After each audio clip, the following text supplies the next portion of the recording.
কাজের প্রতি ভালোবাসা থাকলে কোনো কাজেই আলসেমি লাগে না। সবার প্রতি দায়িত্ব অনায়াসে পালন করা যায়।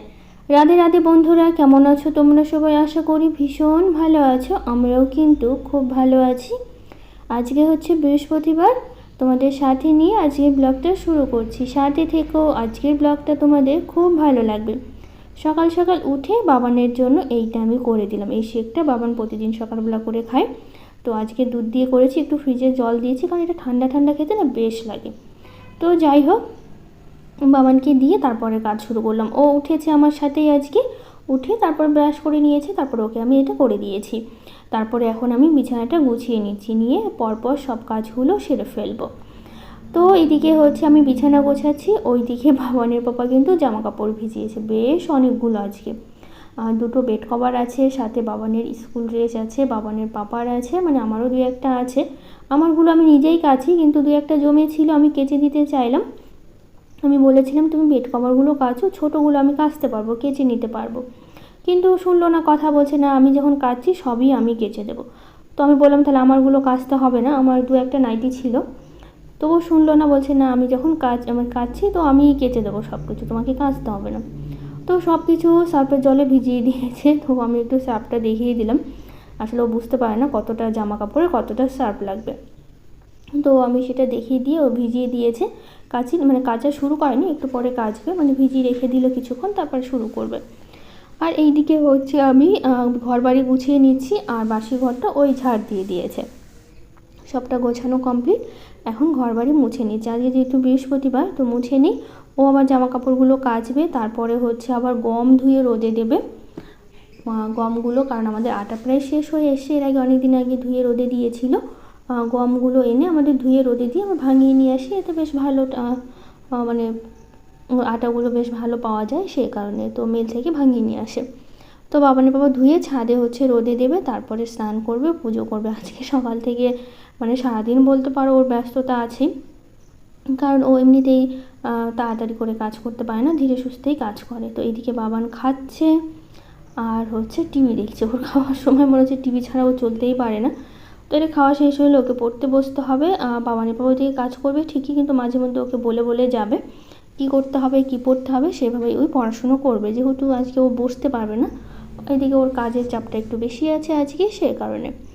তো এইদিকে আমার ঘর দুটো মোছা হয়ে গেল, আর ডাইনিংটা মুছে নেব। ছোটো ঘরটা বাকি আছে, রান্নাঘর আছে, ওগুলো সবই একসাথে মুছে নেব। তো এই দিকটা দেখো মোছা প্রায় হয়ে গেছে। ফ্যান চালিয়ে দিয়েছি যাতে তাড়াতাড়ি হলো শুকিয়ে যায়। আর সব কিছু গোছানো থাকলে ঘর বাড়িগুলো এত সুন্দর লাগে, পরে মনে হয় না যে আর অগোছালো করি, কিন্তু পরে তো ঠিক অগোছালো হয়। আর সারাদিন যে কতবার গোছাতে হয়, মানে সারাদিন গুছিয়ে মানে যতই গোছাই না কেন, যে এত অগোছালো হয়, মাঝে মধ্যে তো ভাবে ফেলেই রাখি, আর ইচ্ছে হয় না যে গোছাই, কত গোছানো যায় বলো। তো যাই হোক, এইদিকে আমি গুছিয়ে নিচ্ছি। আর এইদিকে এখন এরকম হয়েছে যে শুয়ে বসে থাকতে থাকতে এখন হচ্ছে হাঁটাচলা করাই মানে অসুবিধা হয়ে যায়, মানে একটু হাঁপিয়ে উঠি, তো সেই কারণে শুয়ে বসে থাকাটাই বেশি করা হয়। তো এখন মনে হচ্ছে সারাদিন শুয়ে বসেই থাকি, এখন আর কাজ করতে ইচ্ছা করে না। কিন্তু এইটুকু না করলে তো চলবেই না, তো ওইটুকু তো করতেই হবে। আর কিছু করি বা না করি, রান্নাটা আমাকে করতেই হবে, কারণ ওই কাজটা বাবা করতে চায় না, মানে ওর রান্না করা একদমই নাকি পছন্দ না। তো যাই হোক, সব কাজ শেষ করলাম। তো এইদিকে আমি কলার মুড়ি খেয়েছি সকালবেলা আজকে, তো অন্য কিছু ছিল না, মানে ছিল তবুও আমি খেলাম না, কলা মুড়িই খেলাম। তো যাই হোক, আজকে যেহেতু বৃহস্পতিবার নিরামিষ, তো দেখো এদিকে কলা মুড়ি খেয়ে চলে এসেছি রান্নাঘরে রান্না করতে।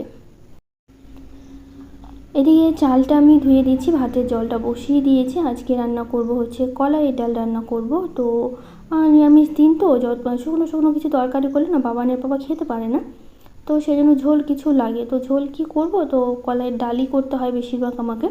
আর ডালটা খাওয়া এমনিতেই খুবই ভালো ডাল, তো সে কারণে দেখো কলাইয়ের ডালটা নিয়েছি, ভালো করে ধুয়েছি অনেকবার করে, ধুয়ে এখন প্রেশারে দেবো, কারণ এটা প্রেশারে ছাড়া একদমই সেদ্ধ হবে না। জল দিয়েছি, একটু লবণও আমি দিয়েছি, দিয়ে তারপর এখন এই যে বসিয়ে দিলাম, এটা সেদ্ধ হোক, আর ততক্ষণে আমি সবজিগুলো কেটে নিই। আজকে রান্না করব হচ্ছে চাল কুমড়ো একটু ভাজা ভাজা করবো, আর ভেন্ডি ভাজা করব।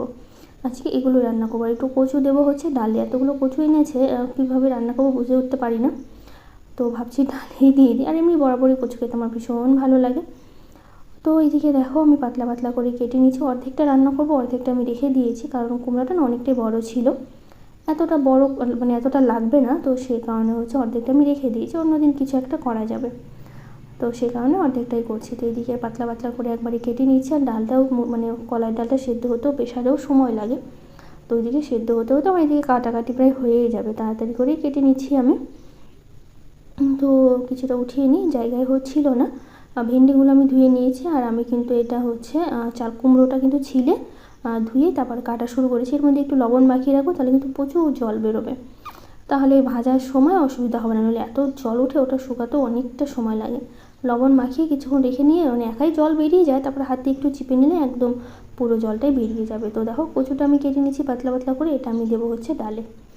তো আজকে বাটতে চেয়েছিলাম, কিন্তু যেহেতু নিরামিষ রসুন খাওয়া যাবে না, তাহলে বেটে নিতাম। তো এদিকে আমি ভেন্ডিগুলো ছোটো ছোটো করে কেটে নিচ্ছি। ছোটো ছোটো করে ভেন্ডি ভাজাই ভালো লাগে খেতে, তো ছোটো ছোটো করে কেটে নিচ্ছি। ভেন্ডি বেশ অনেক দিন আগেই এনেছিল, তো ফ্রিজে বেশ অনেক ধরনের সবজি আছে আমাদের হচ্ছে, তো একটা দুটো করে বের করে কিছু না কিছু করতেই হচ্ছে, নাহলে সবজিগুলো না নষ্ট হচ্ছে। আজকে আমি মোটামুটি অনেকগুলো সবজি ফেলে দিলাম, কারণ থেকে থেকে না শুকিয়ে গেছে, আর তার মধ্যে পচেও গেছিলো দুই একটা, কারণ প্রতিদিনই রান্না করা হয়, তারপরেও থেকে যায়। প্রতিদিন তো দেখো 2-3 রকমের বেশি রান্না করতেই হয়, একরকম তো করাই হয় না, তারপরেও সবজিগুলো নষ্ট হয়েই যায়। তো দেখো ডালটা আমি ফোড়ন দিয়ে দিয়েছি, এর মধ্যে কচু দিয়ে কিন্তু অনেকক্ষণ ফুটিয়েছি। কচুটা আমার একদমই সেদ্ধ হয়ে গেছে। তো আরও কিছুক্ষণ রান্না করলাম, রান্না করে তারপরে হচ্ছে ডালটা নামিয়ে নিয়েছি। এখন আমি করব হচ্ছে চাল কুমড়োটা। ওইদিকে ওই কিন্তু জামা কাপড়গুলো কেচে ছাদেও দিয়ে দিয়েছে, তারপরে হচ্ছে ওই গমগুলো ধুয়ে ছাদে মেলে দিয়েছে। তারপরে এখন স্নান করে পুজোর ঠাকুর ঘরে ঢুকেছে, পুজো দেবে। ওর পুজো করতে সময় লাগে, আর তার মধ্যে আজকে তো বৃহস্পতিবার, এমনিতেও অনেকটা সময় লাগবে। মানে তোমাদের বলি, ও সবসময় ধীরে ধীরে কাজ করে, মানে তাড়াহুড়োর কাজ করতে পারে না। তো এইদিকে দেখো চাল কুমড়োটা একটু ঢাকা দিয়ে দেবো, একদম সুন্দর সেদ্ধও হবে, সাথে ভাজা ভাজাও হবে। তো এইদিকে কিছু বাসন ছিল, ওই হচ্ছে ভাতের মানে ভাত টপর করেছিলাম ওইটা, তারপরে ওই যে ডাল সেদ্ধ করলাম, তো এই দুই একটা টুকিটাকি বাসন হয়ে গেছিলো। তো বেশি বাসন ছিল না, শুধুমাত্র কড়াইটা বাকি আছে, রান্নার পরে কড়াইটা মেজে নেবো, তাহলেই হয়ে যাবে। এ কটা বাসন ছিল, ভাবলাম ধুয়ে রাখি, তো আরও কিছুক্ষণ লাগবে ভাজাটা করতে। তো মাঝে মধ্যে একটু নেড়ে দিতে হচ্ছে, নইলে কড়াইতে না নিচে লেগে যাচ্ছে। তো এইদিকে দেখো অনেকক্ষণ একদম ভাজা ভাজা করে নিয়েছি, এর মধ্যে এক্সট্রা কোনো মশলা দিইনি, লঙ্কা তো আমি আগেই দিয়ে দিয়েছিলাম। তো এটা আমি এখন নামিয়ে নিলাম। এখন করবো হচ্ছে ভেন্ডি ভাজা। ভেন্ডি ভাজাটা করলে একদম আমার রান্না কিন্তু হয়ে যাবে।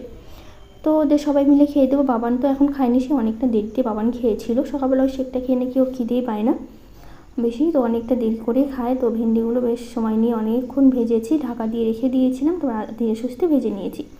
তারপরে খাওয়া দাওয়া করেছে, বাবানের বাবার স্কুল, মানে সারাদিন ওভাবেই কেটে গেল। শুয়ে একদম দুপুরবেলা এত রোদ উঠেছে।